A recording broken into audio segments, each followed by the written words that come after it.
ভোর 4:30 বাজছে, অর্থাৎ যে সময় আমাদের জাজপুর কেওনঝড় রোডে নেমে যাওয়ার কথা সেই সময় ট্রেন হাওড়া থেকে ছাড়লো। এত লেট করে যাচ্ছে, কি করে যে আজকের প্ল্যানগুলো ফলো করব, ঘোরার জিনিসগুলো কি করে করব জানি না। ধোঁয়া দেখছে, শুধু ধোঁয়া।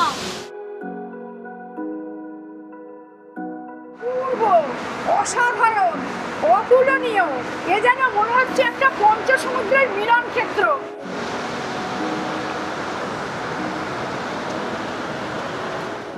এত ফলস গুলো আমি এই ধরনের কিচ্ছু কোথাও দেখিনি। একদম। বর্ষায় হাতে দুদিন সময় তো পাওয়া গেল, মনটাও বেশ বেরু বেরু করছে, কিন্তু যাবো কোথায়? জঙ্গল তো বন্ধ, পাহাড়েও এখন ধস নামার ভয়, আর সমুদ্রও তো পুরো উত্তাল। তাতে কি হয়েছে, আমাদের দেশে ঘুরতে যাওয়ার জায়গার অভাব আছে নাকি? এই বর্ষাতেই সুন্দরী হয়ে ওঠে মালভূমি আর তাতে অবস্থিত ফলসগুলো। সেরকমই একটি স্বল্প পরিচিত মালভূমি ও জলপ্রপাতের জায়গার ঘুরতে যাওয়ার গল্প বলবো আজকে। চলো তাহলে শুরু করি। জুলাই মাসের শেষ সপ্তাহের এক রাতে আমরা সবাই মিলে বেরিয়ে পড়লাম আমাদের বাড়ি থেকে হাওড়া স্টেশন যাওয়ার উদ্দেশ্যে। আর তাই চন্দননগর থেকে লোকাল ট্রেন ধরে আমরা পৌঁছে গেলাম হাওড়া স্টেশন।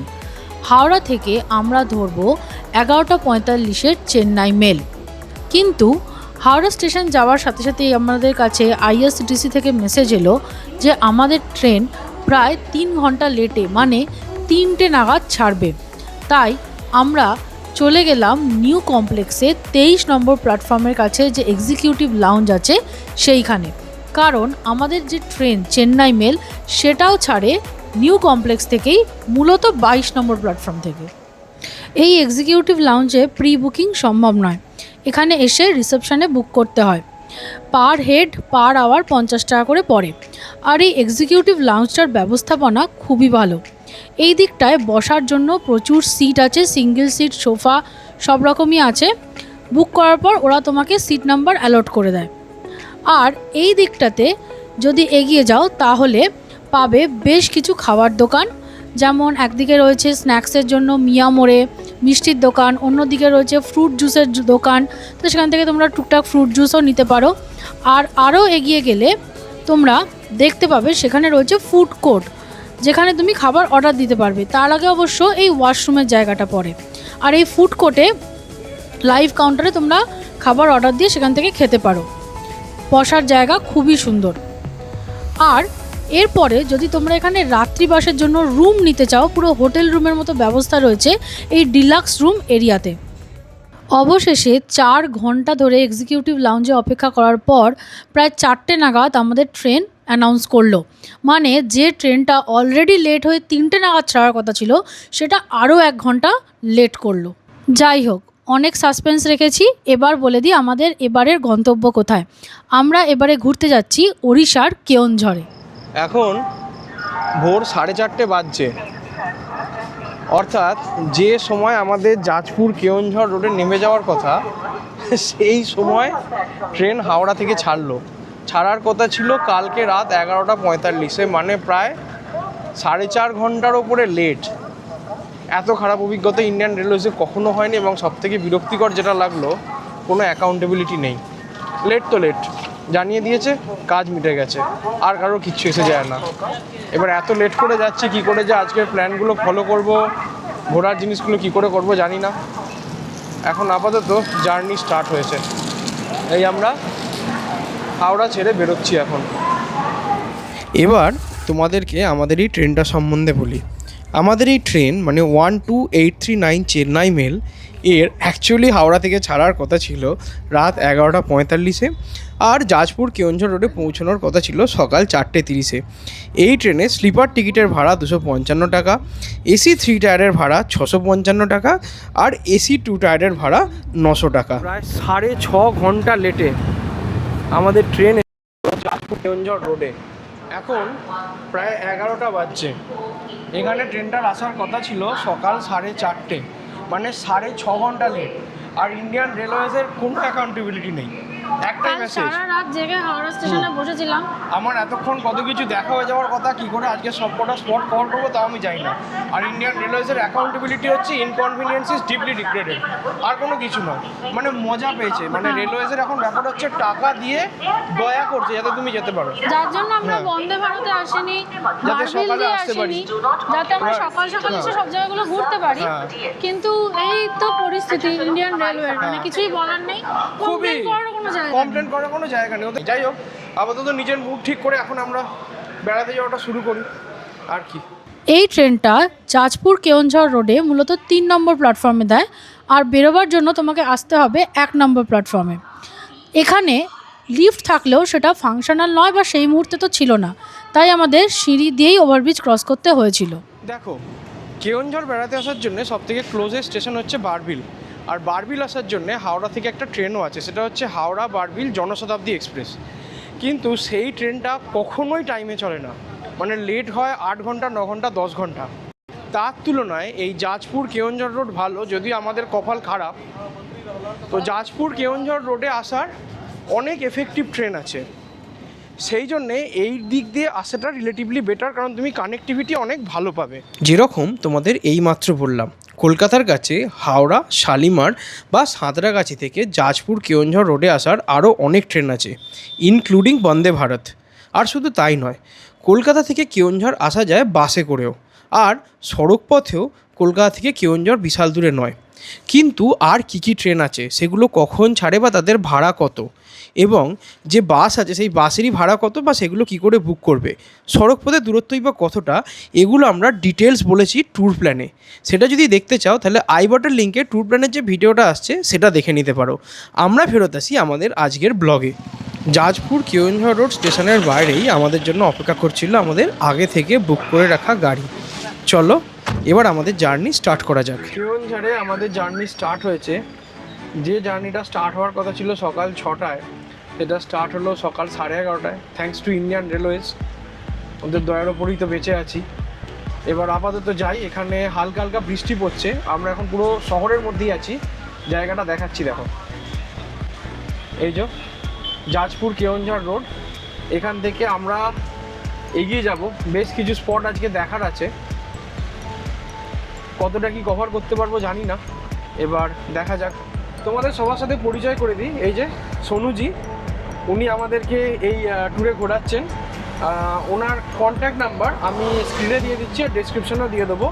তোমরা যদি কেওনঝড় আসো তাহলে ঘোরার জন্য ওনার সাথে যোগাযোগ করতে পারো। আমরা হাইওয়েতে উঠে পড়েছি। এর আগে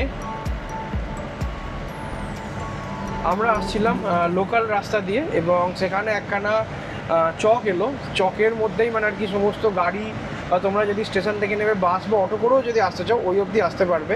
পরে এখন যেরকম তোমাদের দেখালাম হাইওয়ে দিয়ে আমরা এবার সোজা এগোচ্ছি কেওনঝড়ের দিকে। চক মানে 4 মাথার মোড় টাইপের। হ্যাঁ, বৃষ্টি ভেজা রাস্তাঘাট এবং চারপাশে সবুজের পরিমাণ বাড়তে শুরু করেছে, দেখো একবার, এই দেখো। আর এর মধ্যে দিয়েই আমরা এগিয়ে চলেছি আজকে আমাদের ফার্স্ট গন্তব্যের দিকে, সেটা হচ্ছে মা তারিণী টেম্পল ঘাটগাঁও, যেটা জাজপুর কেওনঝড় রোড এই স্টেশন থেকে প্রায় 70 কিলোমিটার দূরে। আজ সমস্যা যেন আমাদের পিছু ছাড়ছে না। কিছু দূর আসার পরেই এইখানে একটা জ্যামে আমরা প্রায় আধ ঘন্টা আটকে থাকলাম। অবশেষে এখন মনে হচ্ছে জ্যামটা খুলতে শুরু করেছে, জানি না কেন, বাট একে ট্রেন এত লেট, তারপরে এই জ্যামে এতক্ষণ আটকে ছিলাম। কী করে সাইট সিইংয়ের স্পটগুলো কভার করবো জানি না। এমনিতে এখানে এই রাস্তায় লরির এত প্রেশার থাকে, তারপর একবার যদি সব কিছু দাঁড়িয়ে যায় তাহলে দেখতে পাচ্ছ কি মারাত্মক রকমের জ্যাম হয়। সামনে গিয়ে দেখলাম এখানে রাস্তায় কোনো সমস্যা ছিল, সেখানে মাটি দেওয়ার কাজ চলছে, আর সেই জন্যে সমস্ত বড় গাড়িকে দাঁড় করিয়ে রাখা হয়েছে, আর আমরাও সেই জন্য এখানে এতক্ষণ ফেসেছিলাম।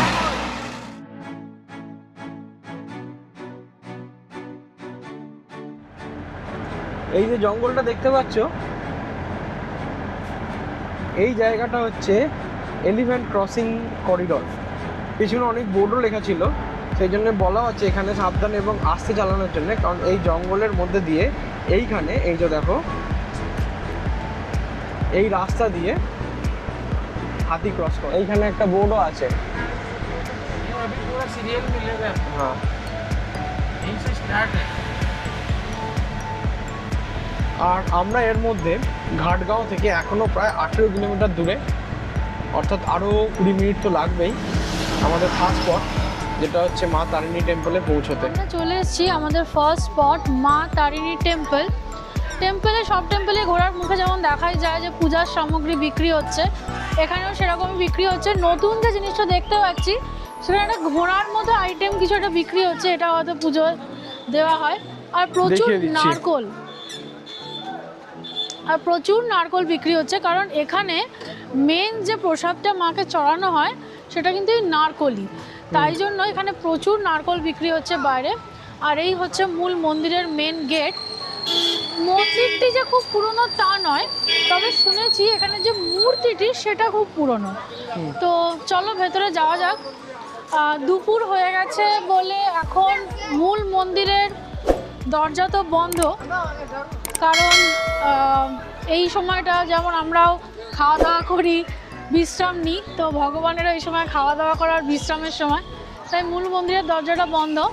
বাট জায়গাটা দেখো খুবই সুন্দর। ওড়িশার টেম্পলের এই আর একটা খুব ভালো লাগে ব্যাপার যে খুব সুন্দর করে মেনটেন্ড হয় প্রত্যেকটা টেম্পল, গায়ের কারুকার্যগুলো অসাধারণ থাকে দেখার মতো। তো এই হচ্ছে মূল মন্দিরের যে সিংহদুয়ার যেটাকে বলা যায়, যার সামনে কিছু ঘোড়ায় চড়া মূর্তি টুর্তি করা রয়েছে। আর এই মন্দিরটির মেন যে বিশেষত্ব সেটা হচ্ছে যে এই মন্দিরটিতে আর কি এসে উড়িষ্যা এবং আশেপাশে বিভিন্ন রাজ্যের লোকেরা পুজো দেয়। আর মেন যে পুজোটা এখানে হয় সেটা হচ্ছে চৈত্র মাসের পূর্ণিমায় এখানে একটা মহাবিষুব সংক্রান্তি এরা পালন করে, তো সেইটাতে হচ্ছে মেন পুজোটা হয়। আমাদের হাতের পেছনে যেটা প্রথমেই দেখালাম ওটা হচ্ছে নতুন মন্দির। এবার এই দিকে চলো সামনের দিকে, এইটা হচ্ছে পুরনো মন্দিরটা। আর এই পুরনো মন্দিরটা অ্যাকচুয়ালি জগন্নাথ টেম্পল, সেই জন্য দেখতেই পাচ্ছ পুরো পুরীর মন্দিরের স্টাইলেই বা ধাঁচেই পুরো এই মন্দিরটা গড়া, এবং চূড়াটাও পুরো এরকম সেম টাইপের। এই মন্দিরের দরজাও এখন বন্ধ, তাই জগন্নাথ দর্শন আমাদের হলো না। এই যে এখানের প্রসাদ, মানে মায়ের প্রসাদ হচ্ছে এরকম নারকোলের লাড্ডু। আমরা তো নিলাম এবং বাড়িতে সবাইকে দেওয়ার জন্যও বেশ কিছুটা পরিমাণে নিয়েছি। আর ভগবানের প্রসাদ তো সবসময় সুন্দর খেতে হয়, এদের নতুন করে কি বলবো। আপাতত আমরা এখন যাচ্ছি আমাদের এর পরের গন্তব্য গুন্ডিচা ঘাগি ওয়াটারফল, যে ওয়াটারফল দেখার জন্য আমাদের কেওনঝাড়ে আসা। এটা হচ্ছে তার মধ্যে প্রথম, যেটা এখান থেকে মাত্র 12 কিলোমিটার দূরে। তো আমরা খুব শীঘ্রই পৌঁছে যাব। আচ্ছা, এই গুন্ডিচা ঘাগি যাওয়ার রাস্তাটা ভীষণ সুন্দর, চারপাশে তো সবুজে ভরাই, উপরন্তু অনেক জায়গা না পুরো জঙ্গলের মতো রাস্তায় ভর্তি। এবং একবার তোমাদের দেখাচ্ছি, খালি দেখো, এই দেখো রাস্তাটা পুরো জঙ্গলের মতো রাস্তায় ভর্তি। যেহেতু বৃষ্টি হয়েছে, গাছগুলো ভীষণ সুন্দর এবং সবুজ দেখতে লাগছে। এবং সত্যি কথা বললে এই রাস্তাটা দেখে না আমার মনে পড়ে যাচ্ছে নেতারহাট যাওয়ার কথা। নেতারহাট যাওয়ার রাস্তাটাও ছিল এতটাই সুন্দর। তোমরা নিশ্চয়ই নেতারহাটের ভিডিওটা দেখেছো আমাদের চ্যানেলে, কিন্তু যদি দেখে না থাকো তাহলে এই যে এইখানে আই বাটন লিঙ্কে ক্লিক করে দেখে নিতে পারো। এখন আপাতত চলো আমরা এগোই গুন্ডিচা ঘাগি ওয়াটারফলসের দিকে। আচ্ছা, এইখানে আমাদের এন্ট্রি ফি দিতে হচ্ছে 50 টাকা। হ্যাঁ, এই যে দেখো গাড়ি এবং লোকজন সমেত আমাদের এন্ট্রি ফি লাগছে 50 টাকা গুন্ডিচা ঘাগির জন্য। এই দেখো এই যে উল্টো দিকে এখানেই হচ্ছে পার্কিং, তো এখানে আমাদের গাড়ি পার্ক করা হচ্ছে। এই যে লিটারালি সময়ের সাথে লড়াই করে দৌড়তে আমরা এসে পৌঁছেছি আমাদের নেক্সট স্পট। হ্যাঁ, গুন্ডিচা ঘাগি, যেটা ওয়াটারফল। আসার রাস্তাটাও তোমরা দেখলে ভীষণ সুন্দর। হ্যাঁ, মূলত শালের জঙ্গল, তার মধ্যে দিয়ে আমরা এখন হেঁটে যাচ্ছি। হ্যাঁ, এই যে লেখা রয়েছে বোর্ডে গুন্ডিচা ঘাগি ওয়াটারফল, যদিও এটা উড়িয়া ভাষায় লেখা রয়েছে। এই যে এদিকে বৃষ্টিও ক্ষণে ক্ষণে চলে আসছে, টিপটিপ বৃষ্টি পড়ছে, মানে পড়ছে ধরছে এইরকম হচ্ছে। আর এই হচ্ছে আসার রাস্তা। এবার সামনের দিকে এগোনো যাক। একটা ছোট্ট ব্রিজ ক্রস করে আমরা যাচ্ছি গুন্ডিচা ঘাগি ওয়াটারফলের দিকে। ওয়াটারফলের শব্দটা শোনা যাচ্ছে এবং তুমি দেখো এই ব্রিজ থেকে হালকা দেখাও যাচ্ছে ওয়াটারফলটা। খুবই সুন্দর একটা ওয়াটারফল। আরও কাছ থেকে গিয়ে দেখবো। এই যে সামনে দিকে গিয়ে ওয়াটারফলটা দেখাচ্ছি, কিন্তু এই ব্রিজটা দিয়ে এই ওয়াটারফলটা দেখতে পাওয়াটা একটা আলাদাই মজা। হ্যাঁ, এই হচ্ছে গুন্ডিচাঘাগি ওয়াটারফলের একাংশ। এইটা হচ্ছে এখানে দাঁড়িয়ে দেখার জায়গা, আর ওই হচ্ছে ব্রিজ যেটা পেরিয়ে আমরা এসেছি। এছাড়াও ওইখানে আছে একটা ওয়াচ টাওয়ার। এবার সেই ওয়াচ টাওয়ারটায় যাব ওয়াচ টাওয়ারটাতে গিয়ে আমরা ভিউটা দেখব। পাওয়ার জন্য, যেরকমটা বলেছিলাম যে এখানে বেস্ট ভিউ পাওয়ার জন্য একটা ওয়াচ টাওয়ার আছে, আর আমরা এখন চলে এসেছি সেই ওয়াচ টাওয়ারে। এবং দেখো সামনে থেকে ভিউটা কি অসাধারণ লাগছে। যে নদীটা দেখতে পাচ্ছ, যেটা অ্যাকচুয়ালি এই ওয়াটারফলটা ক্রিয়েট করেছে, সেটা হচ্ছে মুসালা রিভার, একটা ছোট নদী, এবং সে সৃষ্টি করেছে এই অসাধারণ ফলসটা। প্রায় 50 ফিট মতো হাইটটা কিন্তু কম নয়, প্রায় 50 ফিট। এবং তার জন্য একটা পুরো ফলসের সামনে পুরো ধোঁয়ার মতো পরিস্থিতি সৃষ্টি হয়েছে। এখন বর্ষাকাল বলে জলটা একটু ঘোলাটে, কিন্তু যদি স্বচ্ছ সাদা জলটা পাওয়া যায় তখন নাকি এটা দেখতে পুরো সেই কোনো মনে হয় রূপোর মালার মতো দেখতে লাগে। সিলভার গার্ল্যান্ড ফলস বলা হয় যার জন্য এটাকে এখানে। তো জাস্ট দেখো, মানে চতুর্দিকে জঙ্গল, তার মধ্যে অসাধারণ সুন্দর ফলস। মানে কিন্তু শুধু এইটুকু দেখলেই তো হবে না। একদম, আমি জানি এটা তোমাদের মন ভরবে না। তোমরা একটা তাই আমরা এবার আকাশে ওড়াবো আমাদের মেঘনাথকে। মেঘনাথকে চলো একদম মেঘনাথের চোখে দেখো।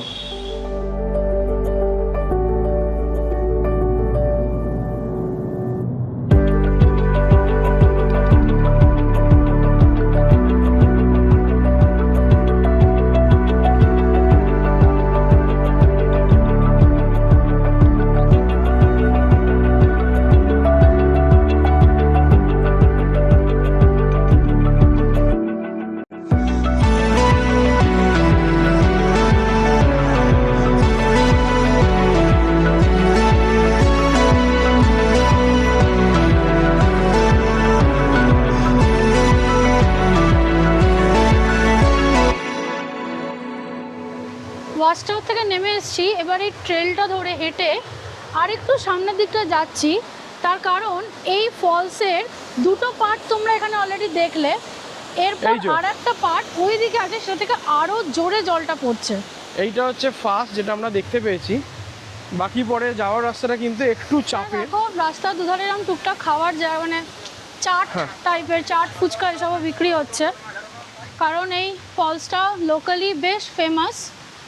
তো দেখো এই দিকের সাইডটা যেটা বলছিলাম, ম্যাক্সিমাম জলটা পড়ছে, অসাধারণ লাগছে। সেটা দেখাতেই যাচ্ছি এবার। এই যে এই সিঁড়িটা, বেশি সিঁড়িও নয়, অল্প কিছু সিঁড়ি নেমে সামনে ফুল ফোর্সে জলটা পড়ছে। আশা করি তার আওয়াজও পাচ্ছ।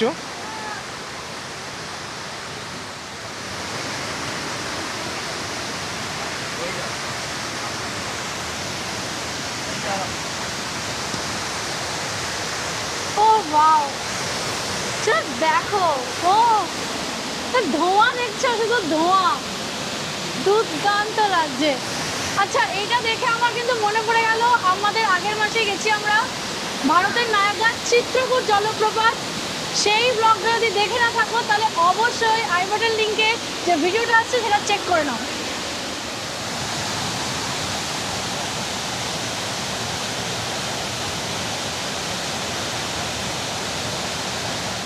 গুন্ডিচাঘাগি ওয়াটারফল দেখা হয়ে গেছে। কেমন লাগলো বলো তোমরা? আমার তো খুব ভালো লাগলো, একটু অন্যরকম, অনেক ফলস দেখেছি, এটা বেশ একটু অন্যরকম, খুব ভালো লেগেছে। খুব সুন্দর, খুবই ভালো। হ্যাঁ, এইবার এর মধ্যে এখন বাজছে 2:30। আমরা তো অলরেডি লেট করেছি, তার মধ্যে লাঞ্চও লেট হয়ে গেছে। হয়নি এখনো লাঞ্চ, আমরা লাঞ্চ করতে যাচ্ছি। করবো 2:30 লাঞ্চ করে আমরা আবার দৌড় দেবো ভীমকুণ্ডের জন্য, কারণ সেই ভীমকুণ্ড অনেকটা দূরে, প্রায় 60 থেকে 70 কিলোমিটার দূরে। গুন্ডিচাঘাগি থেকে আমরা আবার ফিরে এসেছি এবং এখন প্রায় 2:45 বাজছে। আমরা দাঁড়িয়েছি রোড সাইডে একটা হোটেলে, হোটেল বংশীধর। তো চলো ভেতরে যাওয়া যাক আর দেখা যাক কী খাবার আছে।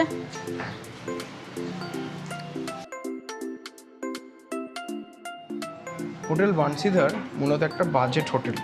দেখো এখানে ডিফারেন্ট আইটেমসের যে দামগুলো আছে, এগুলো প্লাস বাজেটের মধ্যেই। সব থেকে ভালো আইটেম ছিল এই ভেজ থালি, যেটা 100 টাকা করে।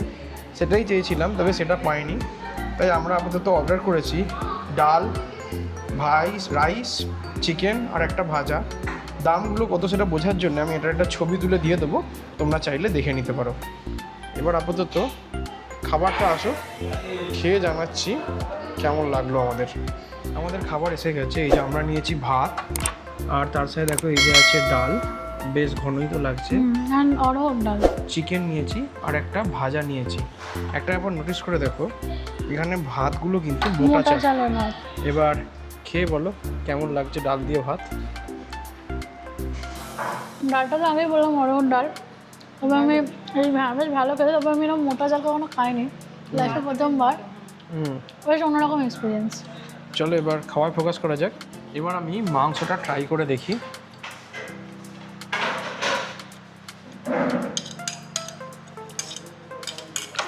একটু তাড়াহুড়ো করে নিলাম, তাড়ায় আছি বলে। মাংসটা গরম আছে কিন্তু, দেখি।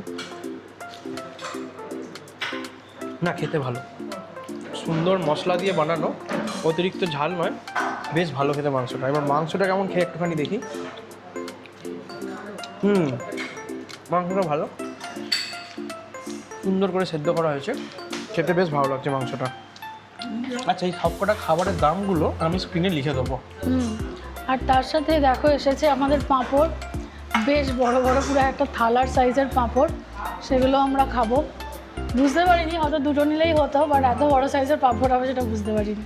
খাওয়া দাওয়া শেষ, এখন বাজছে 3:20 মতো, আর আমরা এখন দৌড়বো ভীমকুণ্ড ওয়াটারফলসের জন্যে। আমরা এখন এগিয়ে চলেছি আমাদের থার্ড স্পটের দিকে। নাম কি? ভীমকুণ্ড। জায়গাটা সম্বন্ধে অনেক কিছু ইন্টারেস্টিং বলার আছে। এখান থেকে প্রায় 40 কিলোমিটার দূরে, 1 ঘন্টা মতো লাগবে। আর এদিকে যদি আকাশের দিকে দেখাও, আকাশ মেঘলা হয়ে আছে, টিপটিপ করে বৃষ্টি আজকে সারাদিন ধরেই পড়ে যাচ্ছে। অবশ্য বর্ষাকালে আসবো, বৃষ্টি একেবারেই পড়বে না এটা এক্সপেক্ট করাও বেকার। তো এখন আমরা আপাতত এগোচ্ছি ভীমকুণ্ডের দিকে। ভীমকুণ্ড যাওয়ার পথেই প্রচণ্ড জোরে বৃষ্টি নামলো, দেখতেই পাচ্ছ সামনে পুরো ধোঁয়াশা হয়ে যাচ্ছে, এত সাদা হয়ে বৃষ্টি পড়ছে। কী যে দেখবো ওখানে গিয়ে জানি না, আর কি করেই বা গাড়ি থেকে নেমে সাইট সিন করবো তাও বুঝতে পারছি না। তুমুল বৃষ্টি, লিটারালি তুমুল বৃষ্টির মধ্যে আমরা এসে পৌঁছেছি আমাদের নেক্সট গন্তব্য ভীমকুণ্ড, যেটা জিওগ্রাফিক্যালি অ্যান্ড মাইথোলজিক্যালি মানে পৌরাণিকভাবে দুভাবেই ভীষণ ইম্পর্ট্যান্ট একটা প্লেস। আচ্ছা, এই যে সামনেই দেখতে পাচ্ছ লেখা রয়েছে welcome to Bhimkund watch tower, আর ওইখানে ওই যে টিকিট কাউন্টার। তো এবার আমরা টিকিট কাটবো, কেটে ভেতরে ঢুকবো। এখানে পার হেড 10 টাকা করে টিকিট লাগে, আবার গাড়ির জন্য 50 টাকা লাগে। তো সেই টিকিটটাই আমরা নিচ্ছি এখন। টিকিটের অবস্থা খুবই খারাপ ভিজে টিজে গিয়ে, তো আমাদের টোটাল 90 টাকা দিতে হচ্ছে। ওইখান থেকে আমরা এসেছি, এসে এই যে সামনে এই দিকে হচ্ছে ওয়াচ টাওয়ার, ওইখানে। আর দেখো ফলসের গর্জনের আওয়াজ কিন্তু কানে আসছে। এরকম তুমুল বৃষ্টির মধ্যে কোনো ফলস আমি এর আগে দেখিনি। মেঘালয় গিয়ে দেখেছিলাম। হ্যাঁ, মেঘালয় গিয়ে দেখেছি, কিন্তু দুঃখের বিষয় তার ব্লগ নেই। ফলসটাকে যে কি মানে ভয়ঙ্কর মারাত্মক দেখতে লাগছে, ভয়ঙ্কর সুন্দরই লাগছে। এই দেখো, এবার এর মধ্যে ফলসের গল্পটা হয়ে যাক। হ্যাঁ, তো এই যে ফলসটা আছে এটা অ্যাকচুয়ালি বৈতরণী নদীর দ্বারা তৈরি। তো এই ফলসটা অ্যাকচুয়ালি ময়ূরভঞ্জ আর কেওনঝড় এই দুটোর মাঝখান দিয়ে বইছে, বা বলা যায় কেওনঝড় থেকে ময়ূরভঞ্জের দিকে বইছে। কিন্তু এই যে কেওনঝড়ের দিকে যে ফলসটা রয়েছে সেটাই বেশি সুন্দর এবং দেখতে অনেক বেশি ভালো লাগে। তুমি দেখো রেঞ্জটা ওই দিক থেকে শুরু করে লিটারালি আমাদের এই ওয়াচ টাওয়ারের তলা দিয়ে গিয়ে আবার ওই দিকে চলে গেছে। এই যে গেছে গিয়ে, এই যে দেখো এই পাশে আবার দেখা যাচ্ছে। তো আর এই ফলসের আর একটা গল্প আছে, সেটা হচ্ছে পৌরাণিক গল্প, যেটা থেকে জানতে পারবে যে এই ফলসের নাম ভীমকুণ্ড কেন হলো। ভীমকুণ্ড কেন, একদমই তাই। সেটা হচ্ছে মহাভারতের পঞ্চপাণ্ডব যখন তাদের অরণ্যবাসে মানে বনবাসে ছিল, তখন একসময় একবার নাকি দ্রৌপদীর প্রচণ্ড জল তেষ্টা পায়। তো সেই জন্য সেই দ্রৌপদীকে জলের যোগান দেওয়ার জন্য ভীম তার গদা দিয়ে একটা আঘাত করে মাটিতে, এবং তার থেকেই নাকি জলধারার সৃষ্টি। তো পৌরাণিক দিক থেকে সেই জন্য এই জায়গাটা খুবই গুরুত্বপূর্ণ। আর জিওগ্রাফিক্যালি কেন গুরুত্বপূর্ণ সেটা তো বুঝতেই পারছো। আর সত্যি যদি ভীম থেকে থাকতো তাহলে ভীমের কত শক্তি সেটা একটা গদার জোর আন্দাজ। এখানে জলের জোরে দেখতে পাবে। হ্যাঁ, এই দেখো জাস্ট দেখো। আর তুমুল বৃষ্টির জোরও সেরকমই পেয়েছি হ্যাঁ। আমরা ভীমকুণ্ডে এসে। এখন আপাতত ওই যে ওয়াচ টাওয়ার আছে ওর উপরে আমরা যাব। মানে অনেক ফলস দেখেছি, সত্যি কথা বলছি।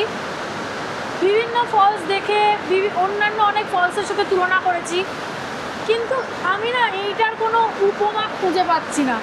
মানে বিশালতা, ভয়ঙ্কর সুন্দর, ম্যাগনিফিসেন্ট, মানে কি বলবো।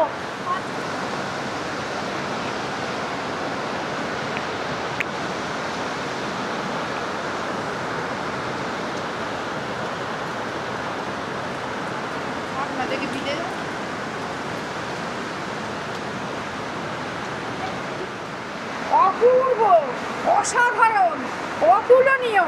এ যেন মনে হচ্ছে একটা পঞ্চসমুদ্রের মিলন ক্ষেত্র।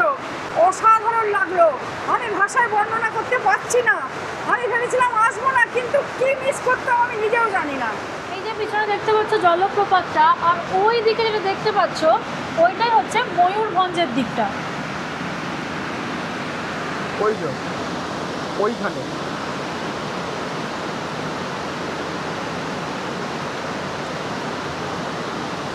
ওইখানে হচ্ছে ময়ূরভঞ্জের থেকে দেখার জায়গা।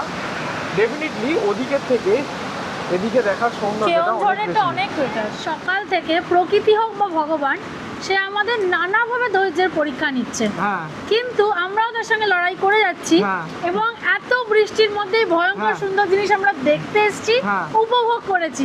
আর মানে সব থেকে বড় কথা, এত জায়গায় ঘুরে এত ফলস দেখার পরেও আরো যেরকম নতুন ইউনিক কিছু একটা দেখা সত্যি। বাকি থাকতে পারে, এটা এখানে না এলে আমার ভারতবর্ষ বিস্ময়ের আর এক নাম। বিশ্বাসই হতো না যে এরকমও একখানা ফলস হতে পারে, যেটা এতগুলো জায়গায় এত ফলস ঘুরে আমি এই ধরনের কিচ্ছু কোথাও দেখিনি। একদম।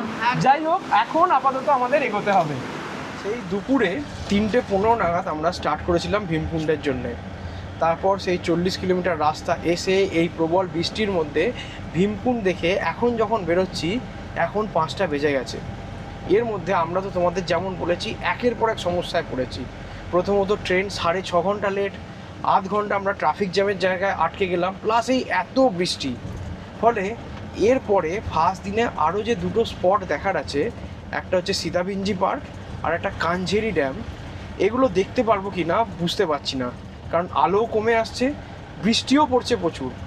দেখা যাক। কিন্তু যদি এগুলো প্রথম দিনে আমাদের দেখা নাও হয়, যেগুলো প্রথম দিনে দেখা হওয়ার কথা ছিল, আমরা যখন শেষ দিনে বাড়ি ফিরবো তাতে এইগুলো দেখে নিয়েই ফিরবো। এবং এরকম যদি কিছু হয়, যে যদি আমাদের হাতে সময় হয় কিছু যদি দেখতে না পারি, সেই জন্য যাতে থার্ড দিনে সময় পাওয়া যায়, সেই জন্যে থার্ড দিনে আমরা ফেরার ট্রেন বুক করেছি বন্দে ভারত, যেটা জাজপুর কেওনঝড় রোড থেকে ছাড়ছে বিকেল 4টে। ফলে আমাদের হাতে গোটা সকালটা থাকছে, এইটা ভেবেই ওটা করা। এবার কি হচ্ছে সেটা যেরকম সময় যাবে ব্লগের মধ্যে আমরা দেখতে পাবো।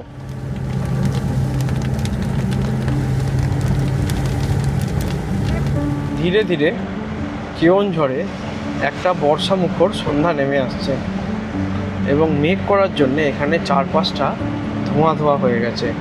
দেখো একবার,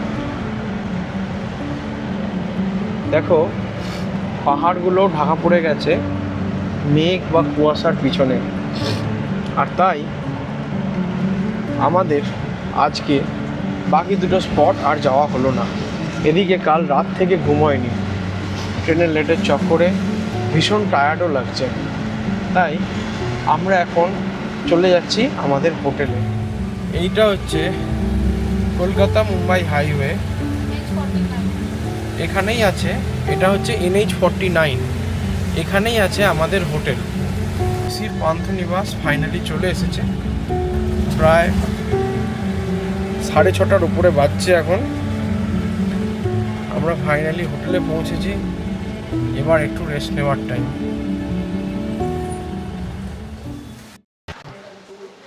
এই হচ্ছে ওটিডিসি পান্থনিবাসের রিসেপশন, যেখানে আমরা হ্যাঁ যেখানে আমরা কিছু ফর্মালিটিস করে নিচ্ছি যাতে এবার আমরা রুমে যেতে পারি। এই পুরো রিসেপশন এরিয়াটা তো বেশ বড় আর খুবই সুন্দর, নিট অ্যান্ড ক্লিন। এবার রুমে গিয়ে রুমটা দেখার পালা। আচ্ছা, আমাদের এখানে চেক ইন হয়ে গেছে, সমস্ত ফর্মালিটিস ডান। এবার তোমাদের রুমগুলো ঘুরিয়ে দেখাবো।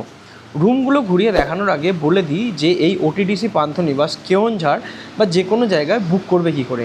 এগুলো বুক করতে হয় অনলাইনে। ওয়েবসাইটটা আমি এইখানে লিখে দিলাম, এটা ডেসক্রিপশান বক্সেও পেয়ে যাবে। এছাড়া এদের কন্ট্যাক্ট নাম্বারটাও স্ক্রিনে লিখে দিলাম আর ডেসক্রিপশান বক্সে পেয়ে যাবে। এখানে মূলত 3 ধরনের রুম আছে। সবথেকে বেসিক হচ্ছে ডিলাক্স, সেটার দাম পড়ে 2 শেয়ারিংয়ে 1300 টাকা। তারপরে এক্সিকিউটিভ, যেটার দাম পড়ে 2 শেয়ারিংয়ে 1800 টাকা। আর তারপর আছে সুইট, যেটার দাম পড়ে 2 শেয়ারিংয়ে 2500 টাকা। যে কোনো রুমের ক্ষেত্রে এই ভাড়ার মধ্যে কমপ্লিমেন্টারি ব্রেকফাস্ট ইনক্লুডেড। এবার চলো আমরা আমাদের রুমগুলো ঘুরে দেখব। আমরা বুক করেছিলাম 2টো ডিলাক্স রুম। এই হচ্ছে ডিলাক্স রুম। ওইখান দিয়ে এসে এখানে একখানা জামা কাপড় রাখার আলনা মতো আছে, এখানে টিভি, ছোট একটা টেবিল, এখানে ছিমছাম পরিষ্কার একখানা বিছানা, এখানে আছে একটা ড্রেসিং টেবিল, আর এদিকে একটা টেবিল চেয়ারের সেট আপ, জল আর গ্লাস দিয়েছে। আর এই হচ্ছে বাথরুম, পরিষ্কার ছিমছাম বাথরুম, ওয়েস্টার্ন স্টাইলে বানানো টয়লেট, আর এখানে আছে গিজারও। এই যে রুমগুলো আছে এই রুমগুলোর ভাড়া পড়ে মোটামুটি 1300 টাকা করে। আর এদিকে ওটিডিসির এই মানে কেওনঝাড়ের পান্থনিবাস আমাদের একটা রুম সুইট রুমে আপগ্রেড করে দিয়েছে। সেই রুমটা কীরকম একবার দেখে নাও। এই হচ্ছে রুম, যেটা বেসিক্যালি একখানা নর্মাল যে ডিলাক্স রুম তার থেকে অনেকটাই বড়। এ দেখো, এই হচ্ছে রুম। এখানে একটা বড় টেবিল আছে, তার পাশে ড্রেসিং টেবিলটাও বড়। এখানে ওয়ার্ড্রোব দেওয়া আছে যেটা ডিলাক্স রুমে নেই। এখানে একটা স্টাডি টেবিল এবং একটা বড় সোফার সেট। আর যদি বাথরুমটাও দেখো, বাথরুমটাও ওই রুমের থেকে লিটারেলি বড় ঠিক নয়, বাট আর একটু বেটারভাবে বানানো। এই রুমের ভাড়া পড়ে বোধহয় প্রায় 2800 টাকা মতো। আমরা এই রুমটা বুকও করিনি। ইনফ্যাক্ট তোমরা যখন এখানে থাকতে আসবে এত ভালো রুম বুক করার কোনো দরকারও হয় না, কারণ এখানে শুধু তুমি রাতে থাকতে আসবে। কিন্তু এদের কিছু মেনটেন্যান্সের কাজ চলছে বলে আমাদের এই রুমটা এরা আপগ্রেড করে দিয়েছে ফ্রিতে। রুম ট্যুরের শেষে আর একটা কথাই বলি, এখানে যে কোনো রুমে যদি একজন বেশি থাকে তাহলে সেই এক্সট্রা পার্সনের জন্য লাগে পার ডে 500 টাকা করে। তবে এই কেওনঝাড়ে থাকার জন্যে ওটিডিসির পান্থনিবাসই কিন্তু একমাত্র অপশান নয়। কেওনঝাড় শহরের মধ্যে 1500 টাকায় থাকার আরও বেশ কিছু হোটেলের অপশান আছে। সেই হোটেলের অপশানগুলো আমি স্ক্রিনে তোমাদের লিখে দিলাম, তোমরা চাইলে দেখে নিতে পারো। আর এগুলো ডিসক্রিপশান বক্সেও পেয়ে যাবে। প্রায় বিধ্বস্ত অবস্থায় সন্ধেবেলা আমরা এসে ওটিডিসি পান্থনিবাসে পৌঁছেছি। আর কিছুটা এনার্জির জন্যেই সবার জন্যে 1 কাপ করে কফি আনা হয়েছে। তো আপাতত এখন এই কফি খেয়ে নিজেদের একটু চাঙ্গা করার দরকার। সারাদিনের ধকলে আমরা বেশ টায়ার্ড, ভীষণ টায়ার্ড। এখন আমরা যাচ্ছি এই ওটিডিসির পান্থনিবাসে ডিনার করতে। ওই যে রিসেপশন আছে, রিসেপশনের পাশে এইটাই হচ্ছে ওদের রেস্টুরেন্ট কাম ডাইনিং রুম। সকাল থেকে বেশ ভেজাভেজি হয়ে গেছে, কারণ ভালোই বৃষ্টি পেয়েছি আমরা। তাই জন্য রাত্রে এই ওয়েদারে একটু গরম গরম স্যুপ না নিলেই চলছিল না। তাই জন্য আমরা চিকেন সুইটকর্ন স্যুপ নিয়েছি। এরপর নর্মাল রুটি তরকারি খাবো, বাট আপাতত এই গরম গরম স্যুপটা একটু খেতে হবে। আমি একটু গোলমরিচ দিয়ে নেবো।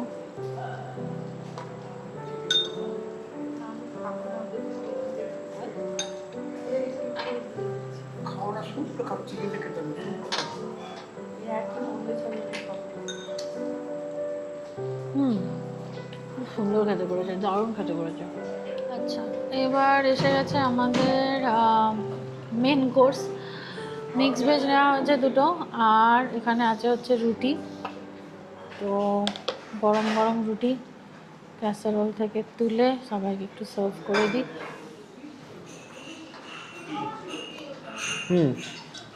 ভালো বানিয়েছেন, বেশি রিচ নয়, সুন্দর খেতে। আমাদের ফার্স্ট দিনের হেকটিক ট্যুর কমপ্লিট। এখন হোটেলে বসে আছি প্রায় গোটা দিন শেষের দিকে, কিন্তু কেওনঝড়ে ঘোরা আমাদের শেষ হয়নি। আজকে যেমন আমরা কেওনঝড় থেকে আসার পথে যে যে স্পটগুলো হয় ঘুরেছি, কালকে আমরা কেওনঝড়ে পাহাড়ের দিকে যে যে জায়গাগুলো আছে সেগুলো ঘুরবো। তার মধ্যে থাকছে বড়াঘাগড়া ফলস, গুপ্তগঙ্গা, খণ্ডধর ফলস, সানাঘাগড়া, এবং এই যে হোটেলে আছে এই হোটেলের কাছেই বলদেবজিউ একটা জগন্নাথ টেম্পল। তো চলো এই স্পটগুলো আমরা তুলে ধরবো পরের ব্লগে।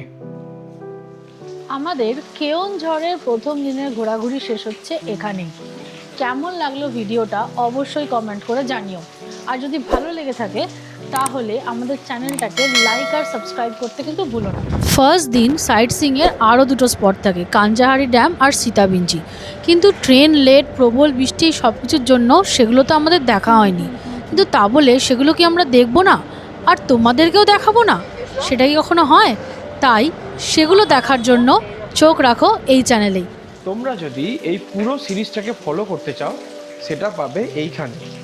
আর ওড়িশার আরও অনেক জানা অজানা জায়গা সন্ধান আমরা দিয়েছি, সেটা পাবে এইখানে। আর এই বর্ষাতে ঘুরতে যাওয়ারই আর একটা খুব ভালো জায়গা হচ্ছে রাঁচি নেতারহাট, সেটা পাবে এইখানে। খুব শীঘ্রই আবার এই সিরিজের পার্ট 2 ব্লগ নিয়ে ফিরে আসছি। সবাই খুব ভালো থেকো, বাই।